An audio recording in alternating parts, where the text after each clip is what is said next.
Okay. Okay, my name is Kate Marshall, and I'm the anthropology editor at University of California Press, and I am simply here to welcome you to the second annual New Books Café for the California Series in Public Anthropology, hosted by Ieva Jusionyte and the Watson Institute at Brown. The Public Anthropology series is a series that was founded by Rob Borofsky and my colleague Naomi Schneider 20 years ago with the goal of identifying and elevating anthropologists committed to using the tools of the discipline to reframe public debate. The series is home to more than 50 titles, including Pathologies of Power, Democratic Insecurities, Laughter Out of Place, and The Land of Open Graves, among many other important books. In 2019, Ieva assumed leadership of the series and is partnering with me to carry it forward. For those of you who don't know her, Ieva is the Watson Family Associate Professor of International Security and Anthropology at Brown University, and she is the author of 2 books that I had the pleasure of publishing: The Savage Frontier, Making News and Security on the Argentine Border, and the award-winning Threshold, Emergency Responders on the US-Mexico Border, which was of course part of the series. I'll turn it over to Ieva to introduce our authors now.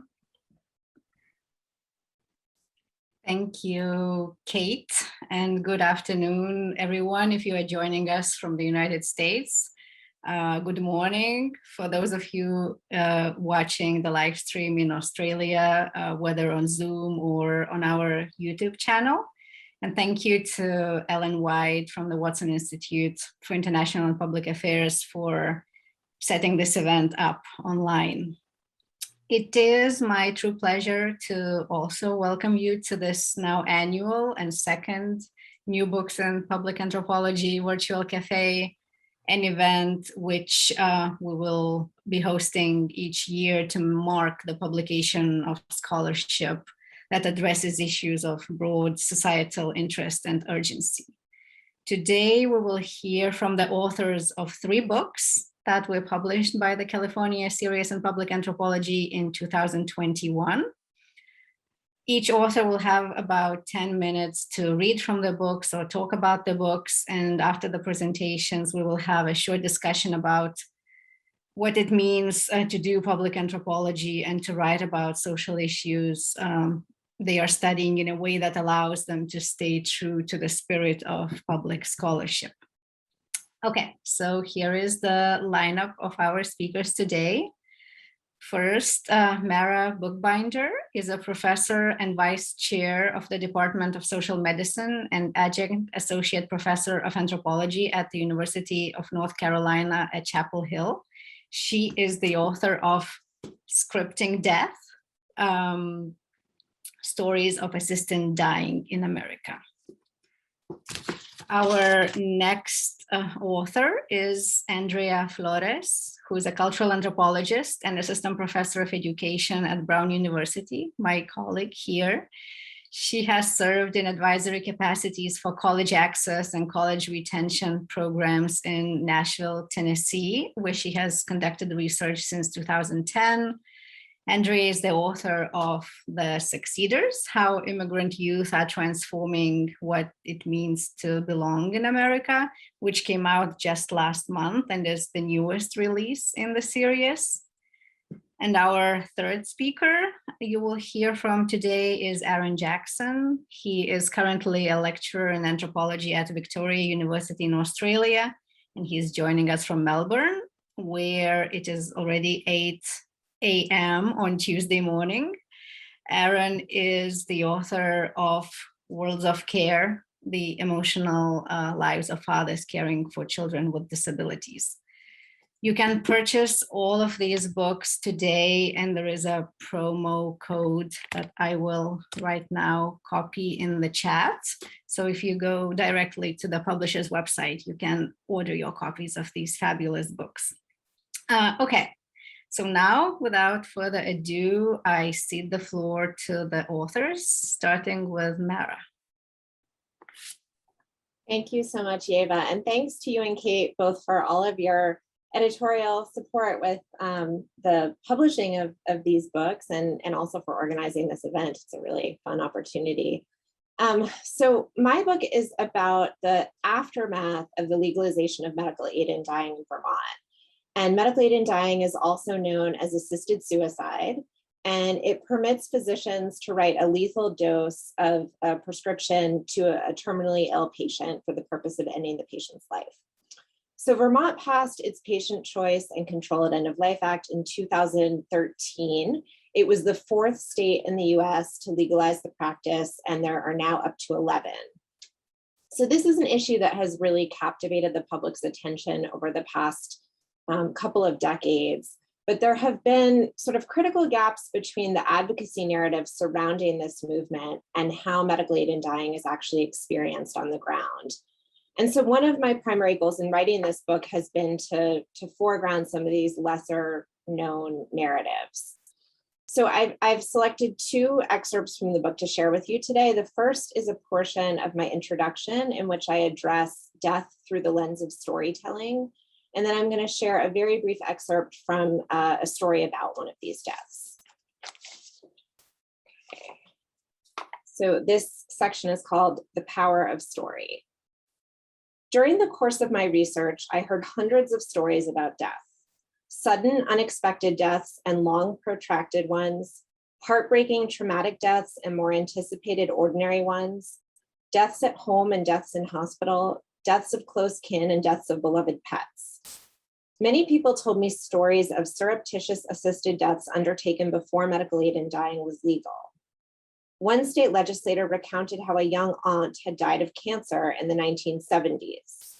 The aunt had been hospitalized for months when one day she begged her sister, the legislator's mother, to help me get this finished because she could no longer stand seeing her husband's distraught face when he came to visit her. The legislator's mother spoke with the nurse and they took care of it. An aid in dying activist told me how her father, a famous physician, had been able to hasten death while he was dying from cancer because he had pharmacists and physicians in his circle. While fear and shame permeated the illegal act, it was also beautiful, with families surrounding her father, playing his favorite music and reading his favorite poetry as he died. Several people told me how the death of a well-known state politician who shot himself in the head after a terminal cancer diagnosis catalyzed the movement for aid in dying in Vermont. And an eloquent right-to-life activist told me many stories of beautiful natural deaths she had witnessed, challenging my preconceived assumptions about the nature of dying and suffering. Stories can heal. Their power to do so is what drew me to study medical anthropology 20 years ago. Yet stories can do even more. They can move us in different ways, stir our emotions, direct our attention, mobilize resources, and even provoke social and political change. No story was a more powerful catalyst for the assisted death movement than that of Brittany Menard. Menard was diagnosed with glioblastoma, an aggressive and fatal brain cancer, at the age of 29, while she and her new husband were trying to start a family. Menard left California and spent the last 10 months of her life in Oregon, where she could take advantage of the state's death with dignity law and end her life on her own terms. She also devoted herself to advocating for aid in dying. On November 1st, 2014, Menard ingested a lethal dose of medication while at home, surrounded by her husband, Dan Diaz, who would later quit his job to work full-time for Compassion and Choices as an aid in dying advocate, and her mother, Deborah Ziegler, who would share her daughter's story when she testified before the California State Legislature in support of its End-of-Life Options Act. Brittany Menard's story quickly captured national media attention, including a People magazine cover. Because of her youth and vitality, she was an unlikely spokesperson for dying with dignity, but she changed the face of the movement. Within 2 years of her death, California legalized aid in dying, and 5 years later, the number of permissive jurisdictions in the United States has more than doubled. Brittany Menard unmistakably demonstrates the power of a single story. Yet the singularity of her experience also leaves certain questions unanswered. How did her family absorb the social and economic costs of relocating to Oregon and establishing residency, which enabled her to access death with dignity? How was she able to establish care in a new medical system and identify a physician willing to prescribe the lethal medication when she was already so sick? How did her undeniable privilege as an upper middle class, beautiful white woman contribute to her experience of achieving this type of death? And how realistic would this option be for others? What is eclipsed by framing aid in dying advocacy through the power of a single narrative? Brittany Menard's case suggests that stories operate like theater spotlights. They direct our attention to the protagonist while obscuring parts of the broader backdrop.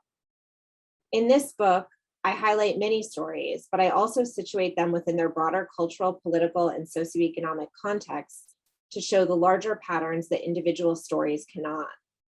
In doing so, I aim to illuminate the gaps between dominant advocacy narratives and what assisted death looks like once it is put into practice. Acknowledging the power of story also requires me to address the thorny question of who has the power to speak for the dead.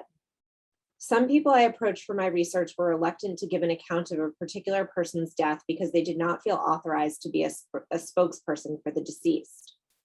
As an ethnographer and author, I recognize that I too have wrested an uncomfortable power in representing the deaths of people I have never met.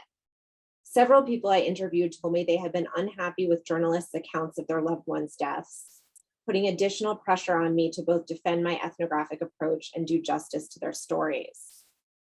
Kelly Ray Knight has compared anthropologists to vultures because they collect the wreckage of people's lives and traumas for intellectual consumption. Robert Desjardins has similarly asked, how does a person relate the stories of other people's deaths without making a stylistic show of it, without words dancing on the remnants of their lives? On one level, these descriptions resonate with me. There is something discomforting about using stories of one person's tragedy for professional gain. At the same time, telling stories that would not otherwise be told can change the way public debates are framed. The tension between these positions, exploitation and memorialization, is one that many ethnographers face. Ultimately, I accept responsibility for telling these stories because I think they ought to be told. A key premise of this book is that the dominant media and advocacy narratives surrounding medical aid in dying in the United States provide only a partial picture of what this practice might mean for agency and control at the end of life. And then the next excerpt is about the death of a man that I call Tom Jarvis. And his friend Neil was present with him at his death. Tom chose the day of his death according to the weather forecast. It was winter in Vermont, and he did not want to inconvenience his friends who would come to pay their respects after his death. When Neil arrived at Tom's apartment at the appointed time, he was struck by Tom's calm, almost serene presence. Neil himself had been unable to sleep the night before. He told Tom, "For me, it was like the last night of a closing show that had been on Broadway for years and years successfully. But it's the last show and all the cast members are nervous because of the tension of the last show." Tom liked Neil's analogy and told Neil that for him, going to sleep had been like a dress rehearsal. Tom shared some meaningful stories, how he wanted to be remembered. Together, they emptied 100 capsules, twisting the two halves apart and dumping the powder out, which Neil described as laborious, though somewhat comedic work. For many, this task represented a final opportunity to display care for a loved one and took on sacred ritualistic properties. When the moment arrived, Neil said to Tom, "I'm not going to let you drink alone." Though Neil was not a drinker, he poured himself a glass of whiskey. They shared some final words, clinked glasses, and drank. Neil described this moment as follows, and I'm quoting him extensively here. "How to describe the tension in the room? The atmosphere in the room was surreal. I'm sort of in a state of shock watching him, wondering, how's this going to play out? You know, is he going to slump over? Is he going to throw up? What happens when he dies? They didn't really tell us that. They said correctly, well, drink it all up because he'll fall asleep quickly, then slide into a coma, and then his heart will stop within 2 minutes. So that's what happened. He's sitting up like you're sitting up. I put a pillow behind his head. He put his head back, closed his eyes, sitting like you are, legs crossed. He had his arm on the arm of the couch, sitting there relaxed. And sure enough, you know, breathing slowed down and it stopped within 2 minutes. And I'm studying him, I'm watching him kind of disbelieving that we did this. And I got up and I know I'm in a state of kind of euphoric shock. Euphoric because he did it and he did it smoothly, and shock at what we did. Relief and numbness and everything else swirling around me. And there's nobody there with me. After 20 minutes, Neil called the hospice nurse as she had advised him to do. Together, they shared a moment of comic relief, finding amusement in the fact that Tom had died sitting up, with his legs crossed and his arm stretched out across the back of the sofa. Neil found this incongruous pose a fitting end to his friend's life. It wasn't a religious ceremony, it wasn't chanting, it wasn't angel singing. It was his dying process was part of his life, he said. And I'll close there. Thank you, Mara. Andrea? Hi, thank you all for coming, and echoing Mara. Thank you, Ieva, Kate, for organizing this and for shepherding this book into creation. And so, as Ieva mentioned, I'm the author of The Succeeders, How Immigrant Youth Are Transforming What It Means to Belong in America. And I conducted this research with Latinx immigrant and immigrant origin youth who participated in a college access program in Nashville, Tennessee. And the research that I was doing is these young people were finishing high school and figuring out what comes next for them. Is it college? Is it entry into the workforce? What's next? And I was interested in how these young people were thinking about their educations and the value that they may have ascribed to them. And not just what they thought, but what it meant to their families, their friends, and their community.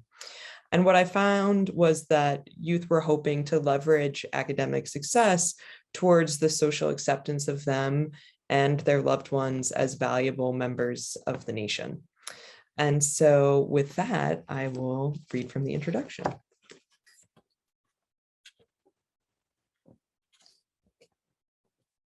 Miss Millerton's classroom stank. It was the usual mix: Axe body spray, fresh Doritos, Caustic hand sanitizer, and vanilla-scented perfume. 5 college admissions officers and a handful of Latino college students stood at the head of the classroom, forming a zigzagged line in front of a graying whiteboard.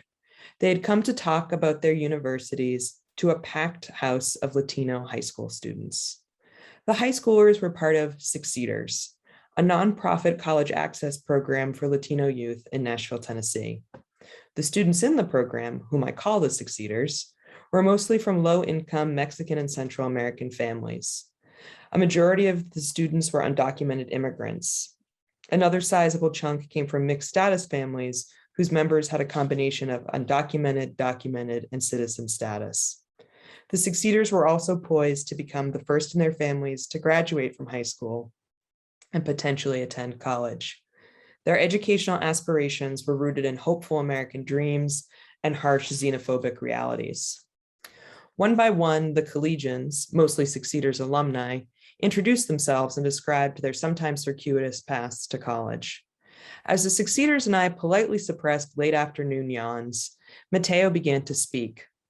His forceful words, delivered slowly at a volume that demanded each of us lean forward to hear him, electrified the sleepy room. At college, I learned a lot about myself. They developed me to be a better person. If you have the will, the determination, that fire inside you to be something more, make your parents proud. College is hard, but it's going to make you a better person. He then pointed to the standard issue US flag drooping in the corner of the public school classroom. Quoting Mateo, "You see that flag right there? It stands for freedom. There's no reason you can't be successful here in the greatest country in the world. It is our responsibility as Hispanic Americans." Following Mateo's rousing address, known troublemaker Lalo sat down with Liz, the Succeeders program coordinator. Lalo's sole contribution that afternoon had been confidently answering one admission officer's question, "What's our mascot?" with "un güero," a blonde or white person. His heckle was an amusingly accurate description of the school's marketing materials that caused me to guffaw, inappropriately. As students shuffled out of the classroom, I overheard what Lalo tentatively whispered to Liz. He quietly vowed to graduate, to stop misbehaving, and to make his father proud. In just 5 words, words that I heard countless times throughout my fieldwork, he expressed the same sentiments and understandings of his education's purpose that Mateo had. I want to be somebody. Lalo's terse statement of ambition to be somebody and Mateo's call to success on behalf of kin and country revealed that educational achievement had far deeper meanings for these youth than just getting a diploma. Only through educational success, Lalo believed, could he be somebody, a valuable person worthy of the respect of others. Only through educational success could Mateo fulfill his responsibility as a Hispanic American.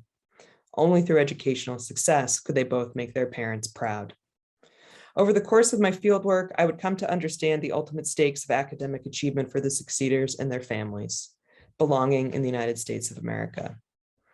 Succeeders underscored to me that earning academic credentials could disprove the national and local stereotypes of Latino youth as underachievers and their families as interlopers into the nation. Yet as Mateo, Lalo, and others strove in school, they also became sharply critical of their own striving and the somebodies they aspired to be. The individualistic model of success and racist moralized terms of membership that pushed succeeders to see themselves and those they loved as nobodies misaligned with their lives' reality. It was collective caring that sustained these youth and motivated what they understood to be the communal ends of schooling. The people that succeeders loved, undocumented friends and family, at-risk peers, and others stigmatized by racism and nativism, were and are left out of common notions of success, Americanness, and valued personhood. But they were not left out by succeeders. These youth's refusal to leave their loved ones behind in the pursuit of success opposed the petty inclusion offered by a hostile nativist state that breaks families apart through deportation, retracts social welfare from the most vulnerable, and limits inclusion to the best and brightest. The succeeders' ultimate refusal to discard loved ones is a way for us all to rethink belonging as necessarily rooted in caring connection to others. Those connections are forged by the care we share with each other as people who are always and already somebody. And now, jumping to the end of the book, lots of exciting stuff happens in between, but I want to return back to that notion of somebodyness.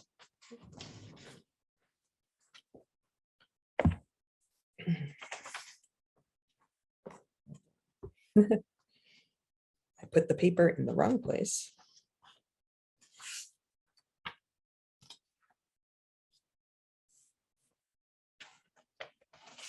In the wake of an even harsher political and cultural context, the succeeders continue on.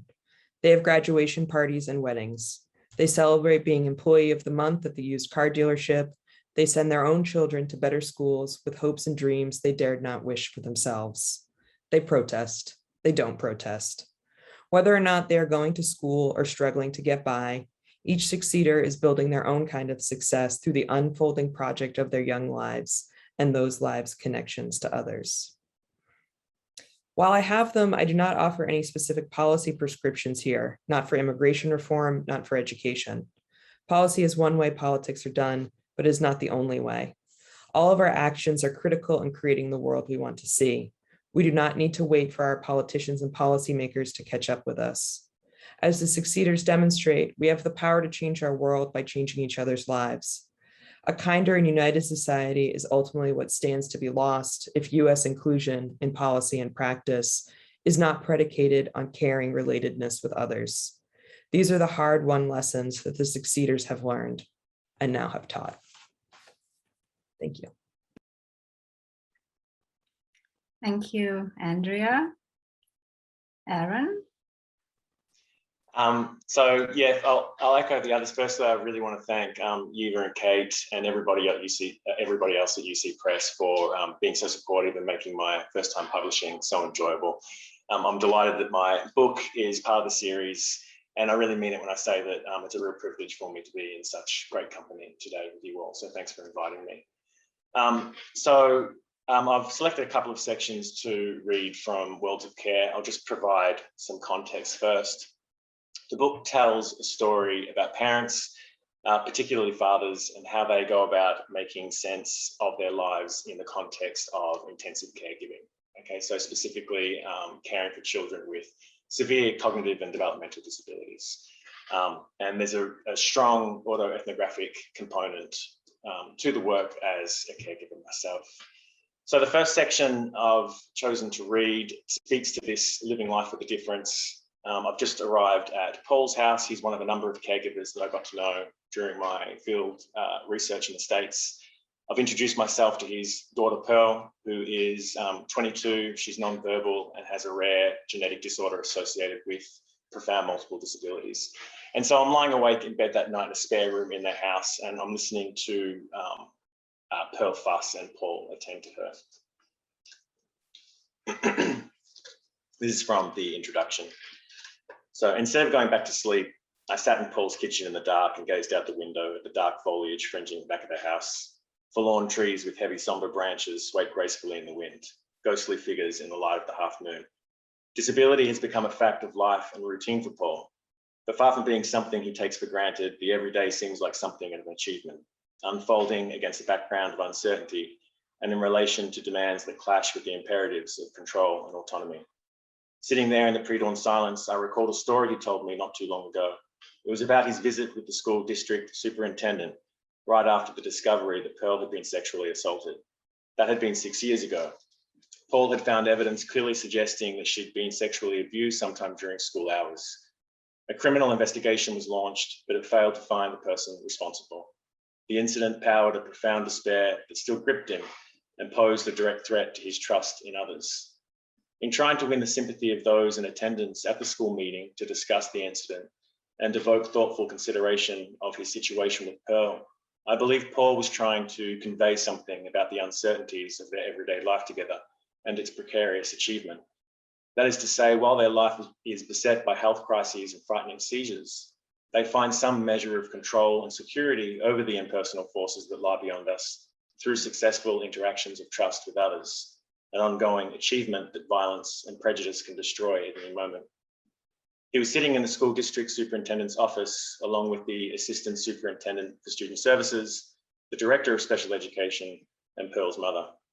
Despite the magnitude of the situation, there was a calm dignity softening the edges of his anger and despair. He looked the superintendent straight in the eye and said, "Listen, I bet you and I start every day the same. Every morning I wake up, wiggle my toes, stretch, and get out of bed, okay?" The superintendent nodded in agreement. "Then I put on a robe and slippers," Paul said, more nodding. "Every morning for 20 years, I walk down the hall and into my daughter's room to check that she's still alive and hasn't died in the middle of the night." Silence. So two of the most important things to come out of my research were the forms of communication and intimacy that parents establish with their children in the absence of language, through the body's capacity for emotional attunement. That's such an important aspect of caregiving, and it really helps parents respond in sophisticated ways to their children's needs. The other thing was through the acquisition of caring skills and knowledge, fathers' attention and responses are refigured in ways that open up possibilities for them to rethink what it means to be a man, what it means to be a father, what it means to live a good life.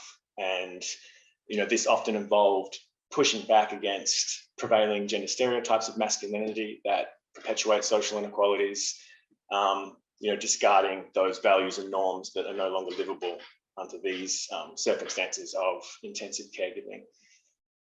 And so in finding themselves attuned to the everyday new ways, they often embark upon public forms of personal care. That's a term I borrowed from Ieva Jusionyte, but these public forms of personal care are designed to carve out spaces of belonging for their children.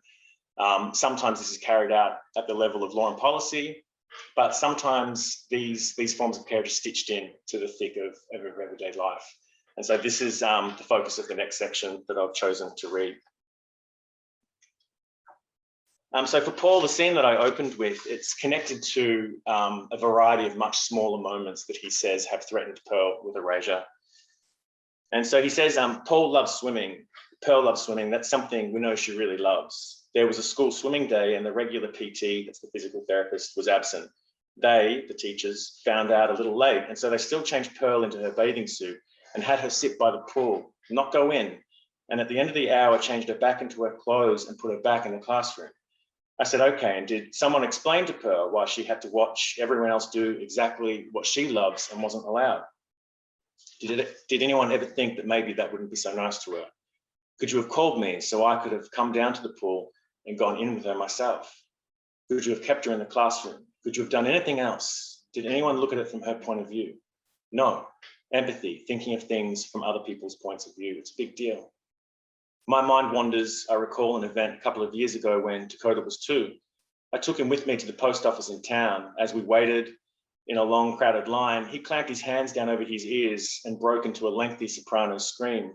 A woman glanced back at us, twisted her face in disgust, clicked her tongue, and then clamped her hands over her own ears. My face flushed red, exuding heat. I felt strangled. My limbs felt heavy. I was angry and embarrassed. One awkward moment seemed to pile on top of the other until she was finally served and made her undignified exit. I was reeling with confusion over her reaction. I couldn't think clearly. I didn't know how to respond. Like many of Paul's experiences, my own with the woman at the post office provides a window into ableist attitudes and behaviours that serve to enforce norms of public behaviour and create and maintain the spatial boundaries of the able-bodied community. Sadly, when we fail to grasp the intentions of another or become empathetically unavailable, as this woman clearly was, the mutual recognition necessary for the confirmation of moral worth is lost. The widespread pressures for one's child to conform to seemingly obvious social rules and norms can induce a binding self-consciousness, especially when one continually anticipates disapproval, fully aware that one's child will fail against these standards. For example, a child may have a meltdown in a supermarket and elicit judgmental stares from strangers for being disruptive, or parents may witness strangers openly staring or turning away in disgust at their child's behavior in a restaurant because they're making strange noises or eating with their mouth open. This can strike open a chasm between self and others that cannot be easily bridged. For many parents, this may effectively ensure they avoid public spaces with their children. I began to wonder more and more about how parents bypass or overcome these situations on their way to finding some kind of normal. I didn't bother sharing my story with Paul. I'm not sure why, nor did I tell him that the woman's actions had the desired effect of making me feel uncomfortable and incredibly anxious about running errands with Dakota in the future. The more I thought about this moment and others just like it, the more I wished I had Paul's ability to immediately respond to the demands of these interpersonal situations and do what works in Dakota's best interest. It wasn't only his ability to arrive at the best strategy required to intervene at the level of law and policy that I envied. It was his spontaneity in ethical action, that is, his ability to act intuitively without detaching himself from the concrete situation. Things do not go well at the DME, that's the durable medical equipment supplier where he takes Pearl's wheelchair to be fixed. When we pick up Pearl's wheelchair from the supplier, Paul notices that the laterals have been repositioned incorrectly. Earlier that morning, Paul was emphatic that he didn't want them messing around with the laterals because Pearl's physical therapist had carefully set and positioned them while looking at x-rays showing Pearl's scoliosis. He even took pictures beforehand of their placement as a safeguard. The technician denied touching them, and a flush of anger had turned him scarlet at Paul's insistence that he was in the wrong. I can't believe they messed up, Paul says, as we drive back to Brookline with Pearl's broken chair in the back. There's a long silence. We merge onto the empty freeway, it's late, and the sun is starting to lose some of its force. If this was some other piece of equipment, would you care as much? I ask, finally breaking the silence. No, how dare you do this to Pearl? I mean, this is what they do to all of us parents. This is all she has. This is her only anything. She could love that chair more than she loves me, okay? You don't do this. You don't do this to her. Why do you think they're so unhelpful? Well, it's a good question, he says. I guess because no one holds them accountable. I don't know, I don't understand it. Now we get into empathy. Some people have very low empathy. That's how you find people who matter in the world. I'm very convinced of that in my life. The difference between schmucks and everybody else is empathy. They can't empathize with Pearl, okay? You give them a kid in a chair and say, go live for a week, then they'll learn a lot. They just don't empathize. They don't understand, you know, what's the big deal? They don't understand that life is tough enough. Why are you adding to it? And again, would a car dealership give you a brand new car with scratches on it? And would you take it? No, but I'm supposed to take a $7,000 wheelchair with scratches on it. It just boggles my mind. It's just so infuriating, and it's just that much worse because it's Pearl. Later that night, Paul sends me a copy of his email to the director of branch services and the rehab technology specialist. He opens the email by identifying the problem with the laterals and the obstinacy of the technicians. Then he writes, so in brief, the laterals need to be fixed, the seat cover needs to be replaced, the abductor wedge needs to be replaced, and Pearl deserves an apology. Social change was the hope of some of the fathers I spent time with. I started to see these moments of shame and social discomfort as windows into the springs and motives that propel parents in their individual and collective attempts to challenge and transform spaces of social activity and belonging. Many of the fathers remarked on how they tried to trouble or alter the perceptions, experiences, and thinking of others. For example, Earl told me that when he notices people doggedly staring at Zachary, whether with seeming curiosity or disapproval, he candidly comments on Zachary's nonverbal behavior and what it means. He hopes that by overtly addressing the looks, he can deepen the way people experience Zachary and themselves.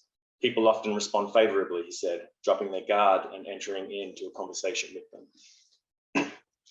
I'll end it there. Thanks. Thank you.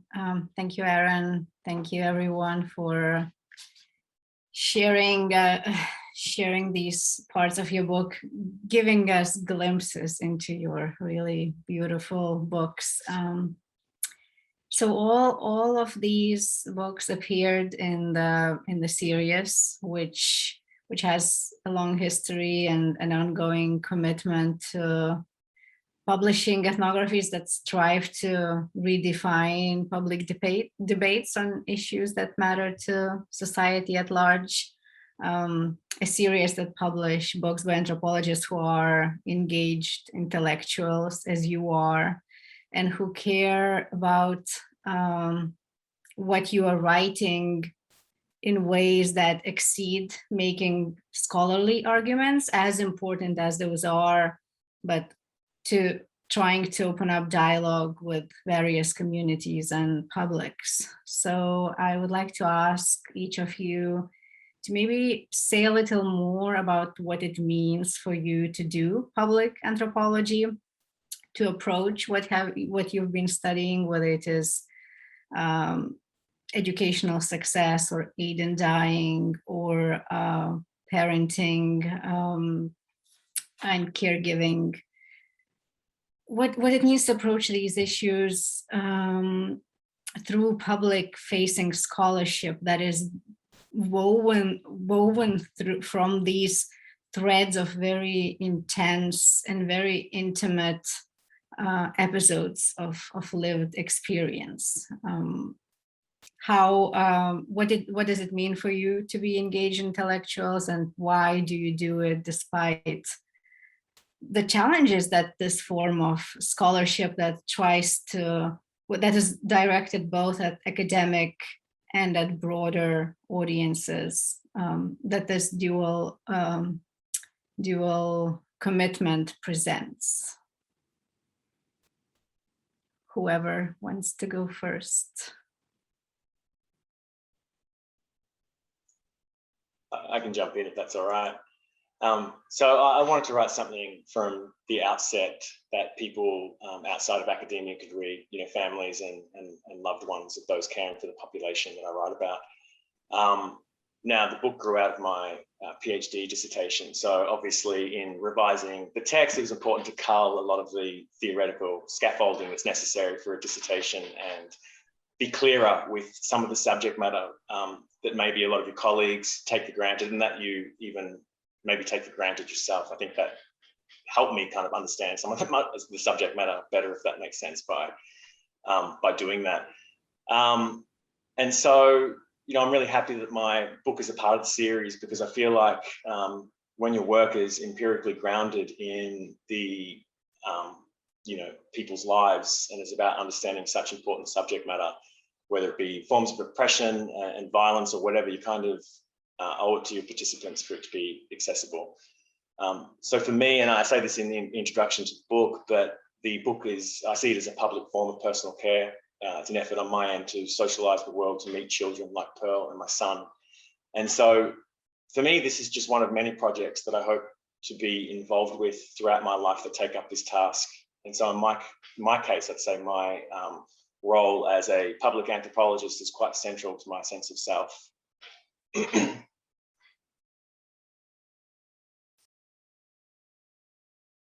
I can go next. Echoing kind of what Aaron said, in some ways, I think for me, working with these young people meant a commitment to them beyond the time of doing the research, and a commitment to remain in their lives as much as they wanted me to, but also to do right by them in the writing that I was doing around them. And that's manifested in ways of like having the young people read the things that I'm writing about them and see what they think about it. And it also means making sure that their voices are central and that they are making public anthropology and their critiques of the world, right? It's just kind of a vernacular anthropology without all the jargon that we learn in grad school, right? And so I think that to me, it was important to put that center, and public anthropology to me means making the sense that the people that we work with make of their worlds visible, and that that is a commitment, that is something that anthropology does well, right? Of showing how people live their lives. And when we make it too much about the things that we learn in the context of the academy, we kind of take away from what anthropology can be. And it can be showing like Erin mentioned, showing how the world can be better for people like the people we're talking about and have the privilege to work with. And I think that is why anthropology matters as a field more broadly. So to me, I hope to continue that with my work, and part of writing is part of being a public anthropologist, but I also think it goes beyond that in terms of, like, I try to remain active in the young people's lives, but also in figuring out how do we make this, the things that they found out and I found out, work for their experiences. So that's why I continue to do work with the program that I had the great fortune to get to be part of. And so making sure that we can not just make the stories visible, but how do we make the work better? So a lot of what Erin and Andrea said really resonates with me as well. I think for me, public anthropology is really about the writing side of it anyway, is about making sure that it's accessible. And so the exercise that I did, or kind of the imagined reader that I had in my head as I was writing this book, was really different from the one that I had in my head for previous books. And I think also career stage for me anyway matters here, because this wasn't my first book, and so I wasn't kind of thinking in terms of tenure and whatnot, but I was really thinking sort of about my mom as I was writing, someone who is educated and probably interested in this topic, but no background exposure to anthropology. And then I actually had my mother read the whole manuscript and just asked her to be ruthless in highlighting any words or concepts that didn't make sense to her. And I just got rid of all of them. So that was really helpful. And then I think the other piece of it is sort of thinking about the kind of impact that I want my book to have and my research to have. And the topic that that my book is about and that I've been working on is one that is covered a lot in the national media, and many, if not all, people have strong opinions about it. And what I saw my task as doing was to kind of unsettle some of those opinions.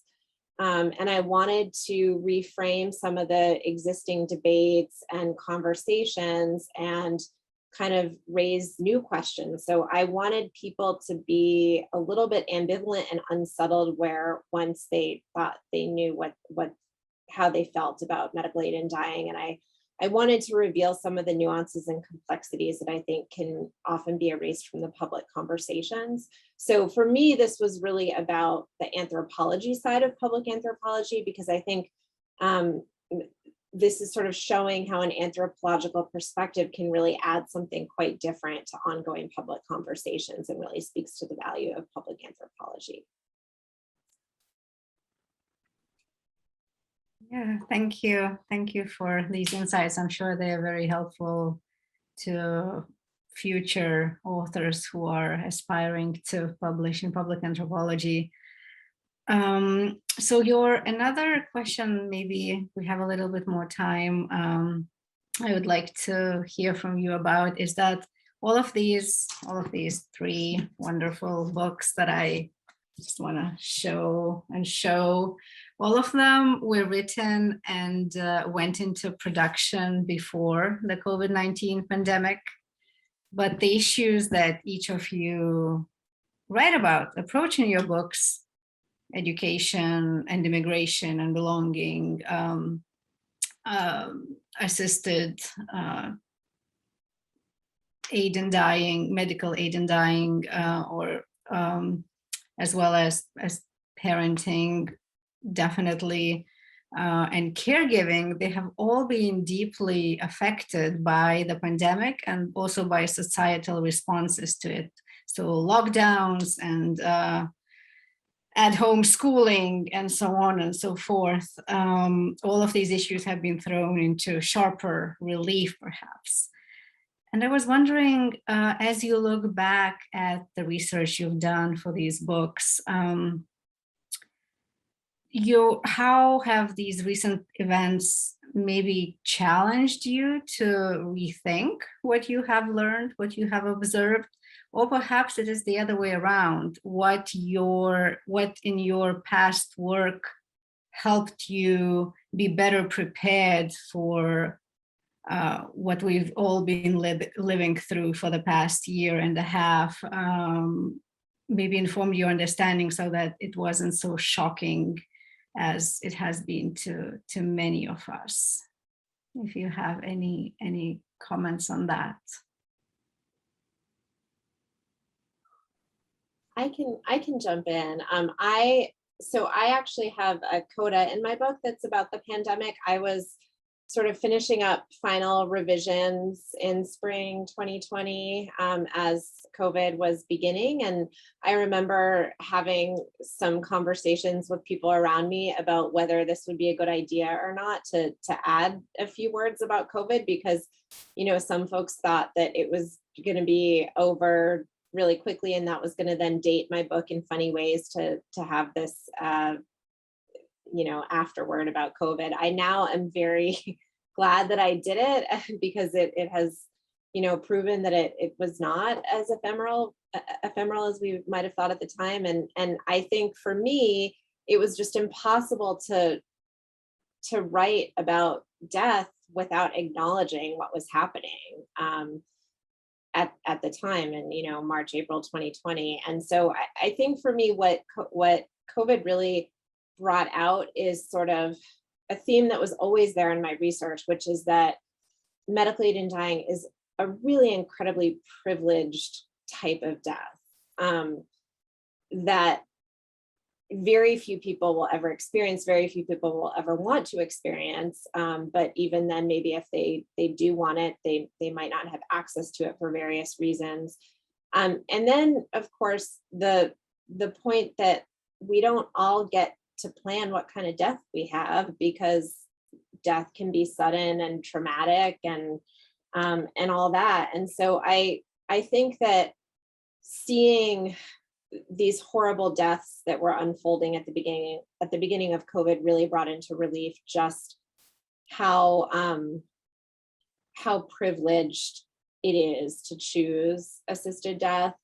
But I think also it highlighted another kind of background message of my work, which is that we really need to be having conversations about our mortality more often, and they started to happen then, and I think that's continued. And so I felt like the writing about death in this way was really valuable, even though in some ways the kinds of deaths that I was writing about were very, very different from COVID deaths. So the pandemic certainly revealed certain things that that were clear to me from my research, that, like, for example, that older siblings in immigrant origin households are often managing the educations of their younger siblings. And we saw that being put in really stark relief for what happened with homeschooling in the pandemic. And so I think in the field of education, certainly we just saw that the inequalities that we kind of in the back of our mind knew were there were just put in the front of our minds. But when I think about how COVID makes me rethink my work, is I spend a lot of time in the book talking about little acts of care that matter, listening to each other as young people in this program, postering about the program, to just these like small things that we do to repair our social worlds. And I think we're seeing that those small acts matter when we see things about uproar about mask mandates, or at this whether or not to get vaccinated, right? That these little acts of care matter because they protect us all, right? And these young people were arguing for that care, right? When they do those things like listen to each other, or refuse to accept the fact that an undocumented student wasn't worthy of college, or that the only undocumented students that are the ones that are high achievers, right? So I think that is really where I see kind of the COVID intervention here, and thinking about my work, is that we're seeing now how much care truly matters. And I would just say that the other thing that COVID kind of impacts my work is my book is dedicated to my grandmother, who died not of COVID, but she died actually a year ago today. And as she was dying, it was difficult to go into the hospital. And she was able to come home, and we all kind of threw away our masks and were just there with her. As Mara, your things were reminding me of, that she did have a good death, and that death was because she was being cared for.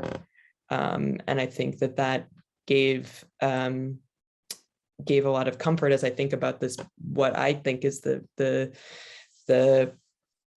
kind of way, like I said, the way that we make sense of our social worlds is through care. And I think we're seeing that now in the way that certain rituals have been disrupted.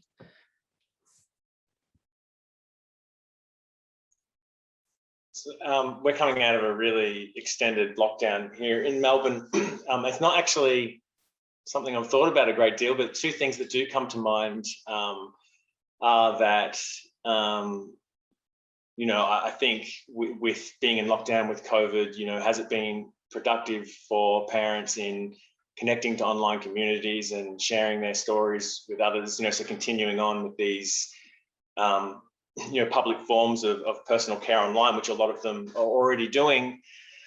The other thing is, I guess, I really focus on embodied communication in the book, and being in lockdown, I wonder what kinds of, I see that as being so important in widening our circles of care. And I wonder if the lockdown, has sort of exacerbated caregivers' loneliness and sense of isolation.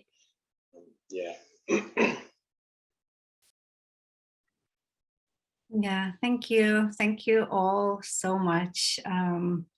Once again, if you are watching this and don't have your copy of these amazing books, there is a discount code in the chat. Go ahead and use it. I'm really grateful for your time and for sharing with us your insights about public anthropology and your really stellar scholarship. And I think that's it, unless Kate, you have some final words. No, I just want to say that it's been an honor to publish all three of you, and I'm just really proud of these books. And to me, they do embody what we look for when what we talk about when we talk about public anthropology, right? Which is books that have an impact beyond the field. And the one thing I was going to add is that I always think of not only just accessibility of writing, but the sort of politics that drive the book are important and articulated. And I just feel that acutely in all of these projects. So I do hope everyone reads them and takes advantage of the discount, and that it won't be long before we're together in person, sort of celebrating the series and these wonderful achievements. So thank you. All right, thank you all. This is my cat Giacometti. He clearly thinks this event is time's up. Yes, I really hope to see you in person soon. Bye. Thanks so much, everyone. Thank you. Yeah.